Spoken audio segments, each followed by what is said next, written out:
市啊係全球起跌啊，梗係美國話事啦。如果唔話事嘅話，你咪當阿多都侵呢兩日去唱歌咯。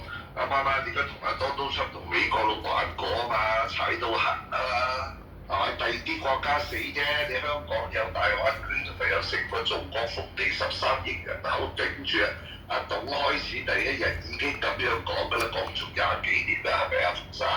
中國好，香港好，香港好，中國好。你講過話美國好唔好喎？我諗要 remind 翻一樣嘢咧，中國已經開大會講到明，會有一個維穩金融基金啊嘛，幾多萬億我唔記得咗啦。咁講真，我冇理由喺國家隊，而家個之前早2個月23000、24000，我做咩入市啊？但係點解要維穩？我梗係趁低吸納㗎啦。你咪預翻呢個時候差唔多，佢計條數啱嘅。咁成日都講250天線到位咪買咯。咁你都要買翻啲平貨過嚟，唔係貴貨啊嘛。